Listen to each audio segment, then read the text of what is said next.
1891 April ತಿಂಗಳ 14ರಂದು ಭೀಮ್ಬಾಯಿ ಮತ್ತು ರಾಮ್ಜಿ ಸಕ್ಪಾಲ್ ಅವರ 14ನೆಯ ಮಗನಾಗಿ ಜನಿಸಿ ಭಾರತಾಂಬೆಯೇ ಹಂಬಲಿಸಿ ಹಡೆದ ಮಗನಿವನು.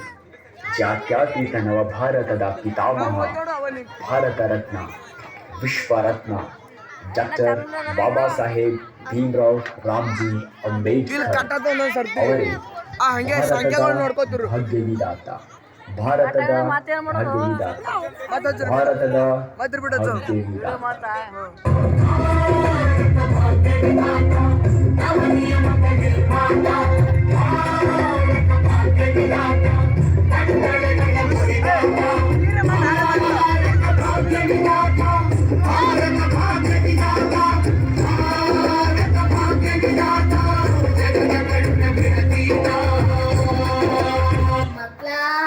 ಬೇಗ ತಯಾರಾಗಿ, ಶಾಲೆಗೆ ಹೊತ್ತಾಗ್ತಾ ಇದೆ. ಆಯ್ತಮ್ಮ. ಭೀಮ ನೋಡು, ಸೂರ್ಯನೊಂದಿಗೆ ಎದ್ದು ಬೇಗ ಪುಸ್ತಕಗಳನ್ನು ಜೋಡಿಸಿ ಎಲ್ಲರಿಗಿಂತ ಮೊದಲು ಶಾಲೆಗೆ ಹೋಗಲು ಸಿದ್ಧನಾಗುತ್ತಾನೆ. ಆಯ್ತಮ್ಮ, ಆಯ್ತು. ಆಯ್ತಮ್ಮ, ಆಯ್ತು. ನಿನ್ನ ಮುದ್ದಿನ ಮಗ ಭೀಮ ಮುಂದೆ ದೊಡ್ಡ ಸಾಹೇಬಾಗ್ತಾನೆ. ನಮ್ಮ ಭೀಮ ಸಾಹೇಬ ಏನು, ಒಂದಲ್ಲ ಒಂದು ದಿನ ದೇಶ ಮೆಚ್ಚುವ ಸಾಹೇಬ ಆಗ್ತಾನೆ. ದೊಡ್ಡ ಸಾಹೇಬ ನೀನ್ ಹೇಗ್ ಬೆಳಿಬೇಕು ಅಂದ್ರೆ ಜಗತ್ತಿನ ಎಲ್ಲ ತಾಯಂದಿರು ಹೊಟ್ಟೆ ಕಿಚ್ಪಡ್ಬೇಕು. ನಿನ್ನಂಥ ಮಗ ನನ್ನ ಹೊಟ್ಟೆಲಿ ಯಾಕೆ ಹುಟ್ಟಿಲ್ಲ ಅಂತ ಪ್ರತಿ ತಂದೆ ಹೊಟ್ಟೆ ಕಿಚ್ಪಡ್ಬೇಕು. ಇಂಥ ಮಗ ನನಗೇಕೆ ಇಲ್ಲ ಅಂತ ಸ್ತ್ರೀ ಕುಲವೇ ಹೊಟ್ಟೆ ಕಿಚ್ಚು ಪಡಬೇಕು. ಭೀಮ ನನ್ಗೆ ಯಾಕೆ ಅಣ್ಣ ಆಗಿಲ್ಲ ಅಂತ, ತಮ್ಮ ಆಗಿಲ್ಲ ಅಂತ ಹಾಗೆ ಆಗ್ತೀಯಲ್ಲ ಭೀಮ. ಎಲ್ಲರೂ ಶ್ರದ್ಧೆಯಿಂದ ಲಕ್ಷ್ಯ ಕೊಟ್ಟು ಪಾಠ ಕಲಿಯಬೇಕು. ಆಯ್ತಮ್ಮ, ಶಾಲೆಗೆ ಹೋಗಿ ಬನ್ನಿ ಮಕ್ಕಳ, ಒಳ್ಳೆಯದಾಗಲಿ.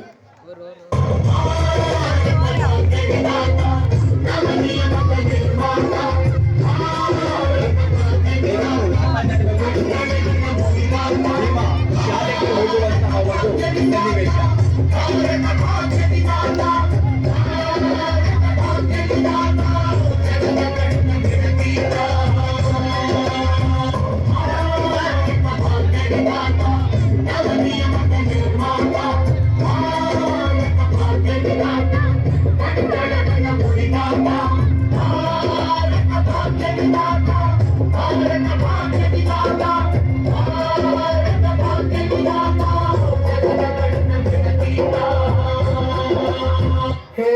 ಭೀಮ, ನಿಲ್ಲಲ್ಲೇ ನಿಲ್. ಯಾಕೆ ಗುರುಗಳೇ? ನೀನು ಒಳಗೆ ಬರುವಂತಿಲ್ಲ, ವಿದ್ಯೆ ಕಲಿಯುವಂತಿಲ್ಲ. ಯಾಕೆ ಯಾಕೆ ಗುರುಗಳೇ? ವಿದ್ಯೆ ಕೇವಲ ಮೇಲ್ವರ್ಗದವರ ಸಂಪತ್ತು, ತಲತಲಾಂತರದಿಂದ ಬಂದಿದೆ. ಸೂರ್ಯ ಚಂದ್ರ ಇರೋವರೆಗೂ ಹಾಗೇ ಇರುತ್ತದೆ. ಗಾಳಿಗಿಲ್ಲದ ಜಾತಿ, ನೀರಿಗಿಲ್ಲದ ಜಾತಿ, ಈ ಜಗತ್ತನ್ನು ಬೆಳಗುವ ಸೂರ್ಯನಿಲ್ಲದ ಜಾತಿ ನಮ್ಗೇಕೆ ಗುರುಗಳೇ? ಅದೇನು ಗೊತ್ತಿಲ್ಲ, ನೀನು ಹಠ ಬಿಡುವಂತೆ ಕಾಣುತ್ತಿಲ್ಲ. ನೀನು ಕಲಿಯುವಂತಿದ್ದರೆ ಅಲ್ಲೇ ಅಲ್ಲೇ ಹೊರಗೆ ಕೂತ್ಕೋ, ಅಲ್ಲೇ.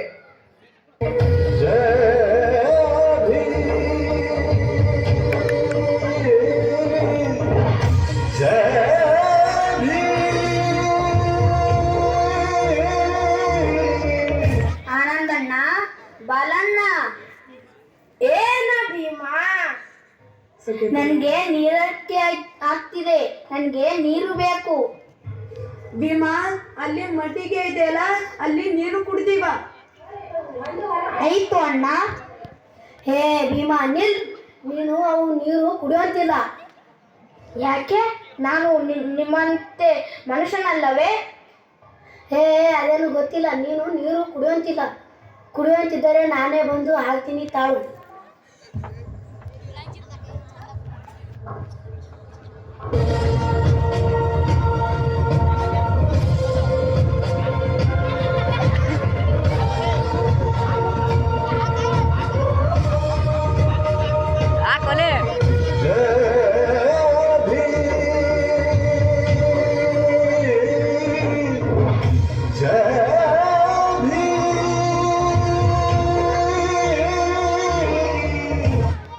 ಮಕ್ಕಳ, ಈ ಗಣಿತ ಲೆಕ್ಕವನ್ನು ಯಾರು ಬಿಡಿಸುತ್ತೀರಿ?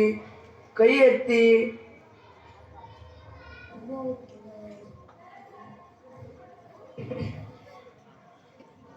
ಗುರುಗಳೇ, ನಾನು ಬಿಡಿಸುತ್ತೇನೆ. ನೀನಾ?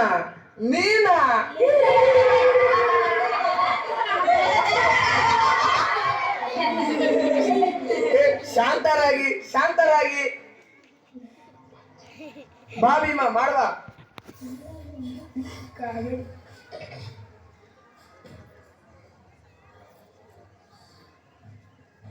ಏ ಭೀಮಾ, ನಿಲ್ಲು. ನೀನು ಬೋರ್ಡು ಮುಟ್ಟೋತಿಲ್ಲ. ಯಾಕೆ? ಆ ಬೋರ್ಡಿನಿಂದ ನಮ್ಮ ಊಟದ ಬುತ್ತಿಗಳೇ ಇದೆ, ಅವೆಲ್ಲ ಮೈಲಿಗೆ ಆಗುತ್ತೆ.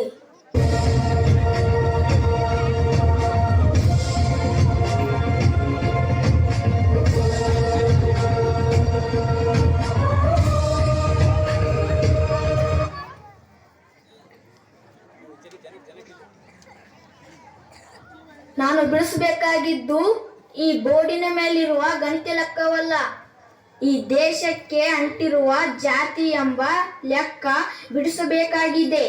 ಬಿಡಿಸುತ್ತೇನೆ.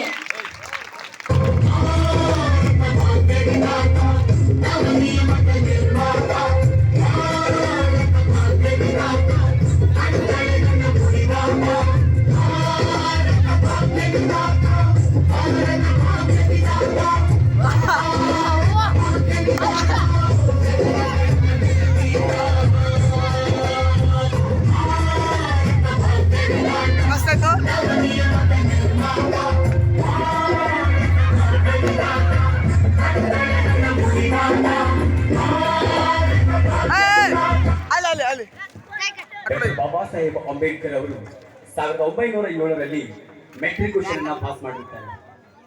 ಬರೋಡಾದ ಮಹಾರಾಜ ಸಯ್ಯಾಜರು ಗೈಕ್ವಾಡ್ ಅವರು ಅತ್ಯುನ್ನತ ವಿದ್ಯಾರ್ಥಿಗೆ ವಿದೇಶದಲ್ಲಿ ವ್ಯಾಸಂಗ ಮಾಡಲು ಶಿಷ್ಯ ವೇತನ ಮಂಜೂರು ಮಾಡಬೇಕೆಂದು ಅನೌನ್ಸ್ಮೆಂಟ್ ಆಗಿರುತ್ತೆ. ಆ ಒಂದು ಸಂದರ್ಭದಲ್ಲಿ ವಿದ್ಯಾರ್ಥಿಗಳನ್ನ ಖುದ್ದಾಗಿ ಸಂದರ್ಶನಕ್ಕೆ ಸಯ್ಯಾಜರು ಗೈಕ್ವಾಡ್ ಅವರು ಕರೆಯುತ್ತಾರೆ. ಆ ಒಂದು ಸನ್ನಿವೇಶ ನಿಮ್ಮಲ್ಲಿ.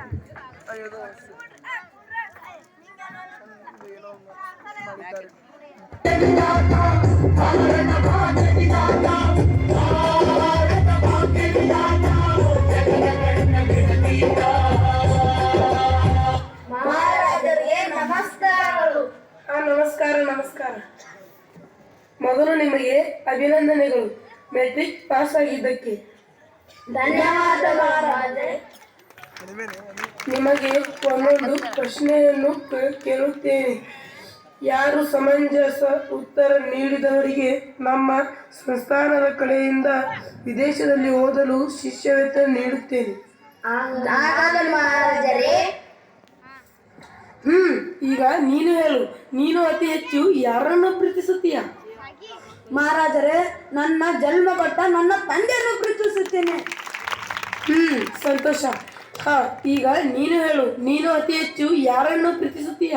ಮಹಾರಾಜರೇ, ನನ್ನ ಜನ್ಮ ಕೊಟ್ಟ ತಾಯಿಯನ್ನು ಪ್ರೀತಿಸುತ್ತೇನೆ. ಸಂತೋಷ. ಈಗ ಭೀಮರಾವ್, ನೀನು ಹೇಳು, ನಿನ್ನ ಬಗ್ಗೆ ನಾನು ಬಹಳಷ್ಟು ಕೇಳಿದ್ದೇನೆ. ಈಗ ನಿನ್ನ ಸರದಿ, ನೀನು ಅತಿ ಹೆಚ್ಚು ಯಾರನ್ನು ಪ್ರೀತಿಸುತ್ತೀಯ? ಮಹಾರಾಜರೇ, ಈ ನನ್ನ ಜನ್ಮ ಕೊಟ್ಟ ಈ ದೇಶವನ್ನು ಅತಿ ಹೆಚ್ಚು ಪ್ರೀತಿಸುತ್ತೇನೆ. ಸಂತೋಷ. ಈಗ ಇನ್ನೊಂದು ಪ್ರಶ್ನೆ. ನಿನಗೆ ಸಮಾಜದ ಹಿತ ಮತ್ತು ವೈಯಕ್ತಿಕ ಹಿತ ಬಂದಾಗ ನೀನು ಯಾವುದನ್ನು ಆಯ್ಕೆ ಮಾಡುತ್ತೀಯ? ಮಹಾರಾಜರೇ, ನನ್ನ ವೈಯಕ್ತಿಕ ಹಿತ ಮತ್ತು ಸಮಾಜದ ಹಿತ ಬಂದಾಗ ನನ್ನ ವೈಯಕ್ತಿಕ ಬದೆಗೊತ್ತಿ ಸಮಾಜದ ಹಿತ ಬಯಸುತ್ತೇನೆ. ಒಂದು ವೇಳೆ ದೇಶದ ಹಿತ ಸಮಾಜದ ಹಿತ ಪ್ರಶ್ನೆ ಬಂದಾಗ ದೇಶದ ಹಿತ ಬಯಸಿ ಸಮಾಜದ ಹಿತ ಬದೆಗೊತ್ತುತ್ತೇನೆ. ಶಬಾಷ್ ಭೀಮರಾವ್, ಶಬಾಷ್. ನಾವು ನಿನ್ನ ದೇಶ ಪ್ರೇಮಕ್ಕೆ ಶರಣಾದೆ. ನಾವು ನಿನ್ನನ್ನು ವಿದೇಶದಲ್ಲಿ ಓದಲು ಶಿಷ್ಯ ವೇತನದ ಪರವಾಗಿ ಮಂಜೂರು ಮಾಡುತ್ತೇವೆ. ನೀನು ವಿದೇಶದಲ್ಲಿ ಓದಿ ಭಾರತೀಯರ ಸಾಮಾಜಿಕ ನ್ಯಾಯ ಸಿಗುವುದೆಂದು ನಂಬಿರುತ್ತೇವೆ. ನಿನಗೆ ಒಳ್ಳೆಯದಾಗಲಿ. ಧನ್ಯವಾದಗಳು ಮಹಾರಾಜರೇ. ಈ ನನ್ನ ಮೇಲೆ ಇಟ್ಟಿರುವ ನಂಬಿಕೆ ಉಳಿಸುತ್ತೇನೆ.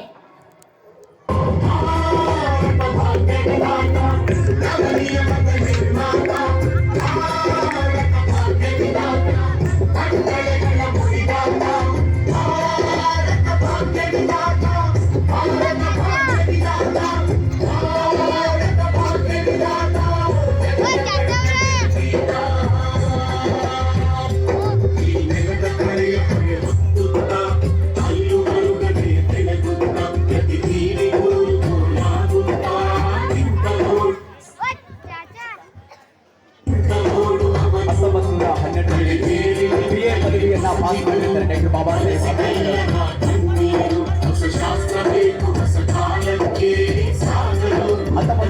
1971ರಲ್ಲಿ ಎಂಎನ ಅಮೆರಿಕದ ಕೊಲಂಬಿಯಾ ವಿಶ್ವವಿದ್ಯಾಲಯದಲ್ಲಿ ಪಾಸ್ ಮಾಡಿದ್ದಾರೆ.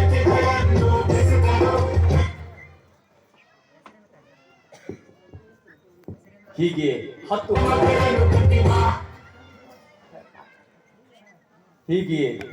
ಹಲವಾರು ಪದವಿಗಳನ್ನು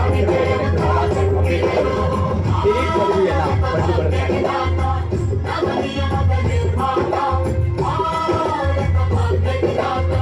ಬಾಬಾ ಸಾಹೇಬ್ ಅಂಬೇಡ್ಕರ್ ಅವರು ಡೈರೆಕ್ಟರ್ ಆಫ್ ಲಾ ಆನ್ ಪದವಿಯನ್ನು ಪಡೆದುಕೊಂಡಿರುತ್ತಾರೆ.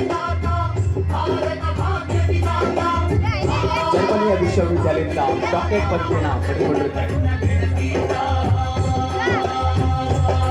ಭಾರತದ ಸಂವಿಧಾನದ ರಚನೆ ಸಮಿತಿಯ ಅಧ್ಯಕ್ಷರಾದ ಡಾಕ್ಟರ್ ರಾಜೇಂದ್ರ ಪ್ರಸಾದ್ ಅವರಿಗೆ ನಮಸ್ಕಾರಗಳು. ನಮಸ್ಕಾರಗಳು ಡಾಕ್ಟರ್ ಬಿ ಆರ್ ಅಂಬೇಡ್ಕರ್ಗೆ.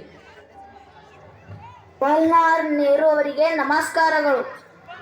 ನಮಸ್ಕಾರಗಳು ಡಾಕ್ಟರ್ ಬಿ ಆರ್ ಅಂಬೇಡ್ಕರ್ ಅವರಿಗೆ. ಎನ್ ರಾಯ್ ಅವರಿಗೆ ನಮಸ್ಕಾರಗಳು. ಡಾಕ್ಟರ್ ಬಿ ಆರ್ ಅಂಬೇಡ್ಕರ್ ಅವರಿಗೆ ನಮಸ್ಕಾರಗಳು. ಡಾಕ್ಟರ್ ಬಾಬಾ ಸಾಹೇಬರೇ, ನೀವು ಬರೆದ ಸಂವಿಧಾನ ಯಥಾವತ್ತಾಗಿ ಜಾರಿಗೆ ಬರುವುದೇ? ಖಂಡಿತ ಬರುತ್ತದೆ. ದೇಶವ ಆಳುವವರು ಜಾತ್ಯತೀತವಾಗಿದ್ದರೆ, ಒಂದು ಧರ್ಮ ಮತ್ತು ಜಾತಿ ಪರವಾಗಿ ಇರದಿದ್ದರೆ ಅವಾಗ ದೇಶವು ಪ್ರಬುದ್ಧ ಭಾರತವಾಗುತ್ತದೆ. ಬಾಬಾ ಸಾಹೇಬರೇ, 7 ಜನರು ಕರಡು ಸಮಿತಿಗೆ ಆಯ್ಕೆಯಾದರು. ಯಾರೂ ಸಹ ನಿಮ್ಮಷ್ಟು ಶ್ರದ್ಧಾಪೂರ್ವಕ ಕೆಲಸ ಮಾಡಲಿಲ್ಲ. ನೀವೊಬ್ಬರೇ ಹಗಲು ರಾತ್ರಿ ಎನ್ನದೆ ಶ್ರಮವಹಿಸಿ ಸಂವಿಧಾನ ಬರೆದಿದ್ದೀರಿ. ಎಲ್ಲ ಭಾರತೀಯರು ಪರವಾಗಿ ಅಭಿನಂದನೆಗಳು.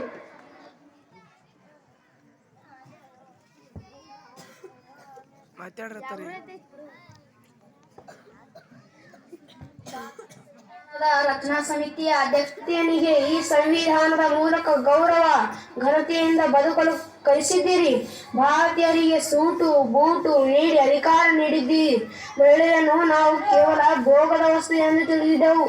ಮಹಿಳೆಯರಿಗೆ ಪುರುಷರಷ್ಟೇ ಸಮಾನ ಅವಕಾಶ ಸಂವಿಧಾನ ಮೂಲಕ ನೀಡಿದ್ದೀರಿ. ಇನ್ನು ಮುಂದೆ ಭಾರತೀಯ ಮಹಿಳೆ ಸುಲಭ ಆಗುತ್ತಾಳೆ. ದೇಶ ಆಳುವವರು ಜಾತ್ಯತೀತವಾಗಿದ್ದರೆ, ಒಂದು ಧರ್ಮ ಮತ್ತು ಒಂದು ಜಾತಿ ಪರವಾಗಿ ಇರದಿದ್ದರೆ ಆವಾಗ ದೇಶವು ಪ್ರಬುದ್ಧ ಭಾರತವಾಗುವುದು. ನೀವು ಬರೆದ ಸಂವಿಧಾನದ ಮೇಲೆ ಸಂಪೂರ್ಣ ನಂಬಿಕೆ ಇದೆ. ಇದರಿಂದ ಭಾರತ ಜಗತ್ತಿಗೆ ಮಾದರಿಯಾಗುತ್ತದೆ ಎಂಬ ನಂಬಿಕೆ ಸಂಪೂರ್ಣ ಇದೆ. ಭಾರತ ಸಂವಿಧಾನಕ್ಕೆ ಜಯವಾಗಲಿ. ಕೇಳಿ ಜನರೇ, ಇದು ಕೇವಲ ಅಂಕಿ ಸಂಖ್ಯೆಗಳ ಪುಸ್ತಕವಲ್ಲ. ಈ ದೇಶದ ಕಟ್ಟ ಕಡೆಯ ವ್ಯಕ್ತಿಗೂ ಸಹ ಸಾಮಾಜಿಕ ನ್ಯಾಯ ದೊರೆಯುವಂತೆ ಮಾಡಿದ್ದೇನೆ. ಭಾರತದ ಪ್ರತಿಯೊಬ್ಬರು ಇನ್ನು ಮುಂದೆ ಸಮಾನರು. ತಮ್ಮ ರೈತ ರಾಷ್ಟ್ರದಲ್ಲಿ ನಿರ್ಭಯದಿಂದ ಬದುಕುವಿರಿ.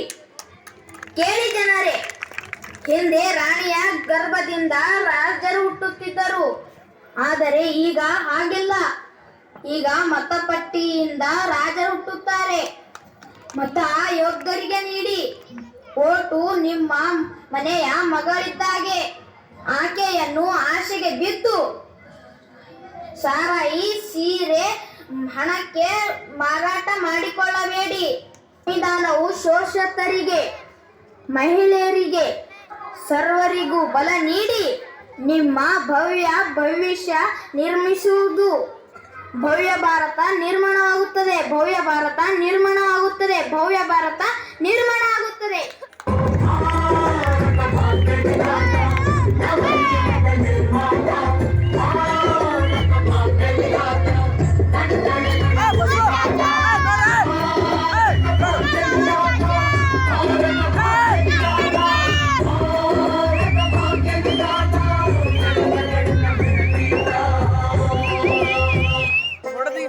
ಫೋಟೋ ತೆಗಿಬೇಕಲ್ಲ ಹಿಡಿ ಹಿಂತಿನ ಹಿಡಿ ನಾವು ವಿಡಿಯೋ ಮತ್ತೆ ಫೋಟೋ ಇದ್ರಾಗ ತೆಗಿತಾನ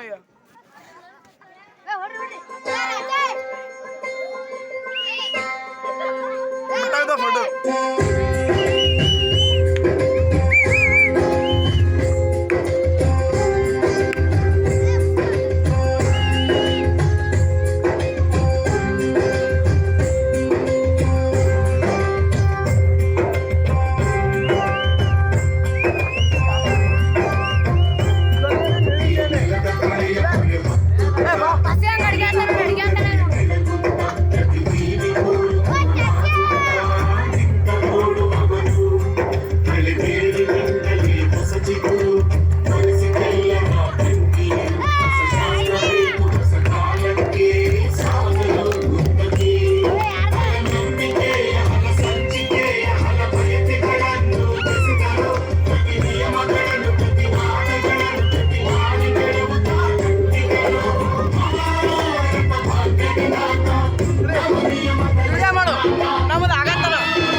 ಧನ್ಯವಾದಗಳು. ತುಂಬಾ ಅದ್ಭುತವಾಗಿ ಅಭಿನಯಿಸಿದರು. ಈಗ ಈಗ ನನ್ನ ದೇವರಂತೆ ತಿಳಿದುಕೊಂಡಿರ್ತಕ್ಕಂಥ ನನ್ನ ಬಂಧು ಮಕ್ಕಳು ಮತ್ತು ನನ್ನ ಊರಿನ ತಾಯಿಯಂದರು, ನನ್ನ ಅಣ್ಣ ತಮ್ಮಂದರು, ನನ್ನ ತಂದೆಯವರು, ನನ್ನ ಅವ್ವಂದರು ಈ ನಾಟಕವನ್ನ ಯಾರು ಬರೆದಿರ್ತಕ್ಕಂಥ ನಾಟಕ ಅಲ್ಲ, ನಮ್ಮ ಶಾಲೆಯ ಹೊಸದಾಗಿ ಆಯ್ಕೆಯಾಗಿರ್ತಕ್ಕಂಥ ನಮ್ಮ ಶಾಲೆಯ ಅವರಿಗೆ ಜೋರಾಗಿ ಚಪ್ಪಾಳೆ. ಅವರು ಬರೆದಿರ್ತಕ್ಕಂಥ ನಾಟಕ ಇಂಥ ಒಂದು ಗುರುಗಳಿದ್ದರ ಇಡೀ ನಮ್ಮ ದೇಶ ಬಲಿಷ್ಠ ಆಗುವ ಒಂದು ಸಾಧ್ಯತೆ ಆಗ್ತಾರೆ. ಅವರು ಜೋರಾಗಿ ಚಪ್ಪಾಳೆ.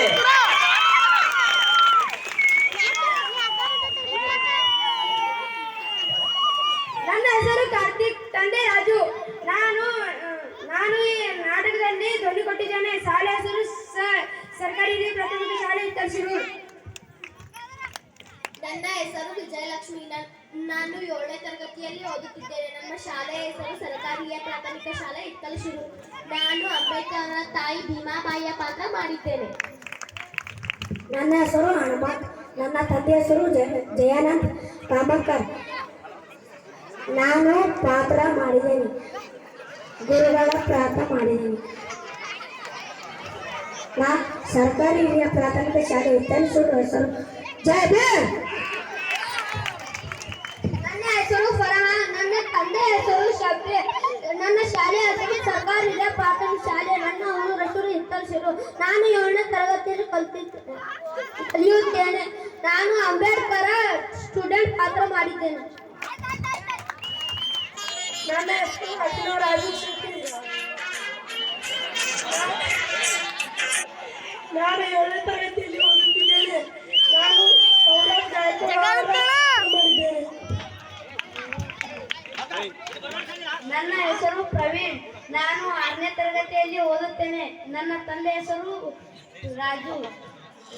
ನನ್ನ ಶಾಲೆ ಹೆಸರು ಸರ್ಕಾರಿ ಹಿರಿಯ ಪ್ರಾಥಮಿಕ ಶಾಲೆ ಇತ್ತಲ್ಸಿರು. ನಾನು ಅಂಬೇಡ್ಕರ್ ಅಣ್ಣನಾಗಿದ್ದೇನೆ. ನನ್ನ ಹೆಸರು ಅಯಾನ್. ನನ್ನ ಹೆಸರು ಅಯಾನ್. ತಂದೆ ಹುಸೇನ್ ಸಾಬ್. ನಾನು ಅಂಬೇಡ್ಕರ್ ಅವರ ಪಾತ್ರ ಮಾಡಿದ್ದೇನೆ. ನಾನು 6ನೇ ತರಗತಿಯಲ್ಲಿ ಓದುತ್ತಿದ್ದೇನೆ. ಸರ್ಕಾರಿ ಹಿರಿಯ ಪ್ರಾಥಮಿಕ ಶಾಲೆ ಇತ್ತಲ್ಸಿರು. ಜೈ ಭೀಮ್. ನನ್ನ ಹೆಸರು ರೋಹನ್. ನನ್ನ ತಂದೆ ಹೆಸರು ಪ್ರಹ್ಲಾದ್. ನಾನು 7ನೇ ತರಗತಿಯಲ್ಲಿ ಓದುತ್ತೇನೆ. ನನ್ನ ಶಾಲೆ ಹೆಸರು ಸರ್ಕಾರಿ ಹಿರಿಯ ಪ್ರಾಥಮಿಕ ಶಾಲೆ ಇತ್ತ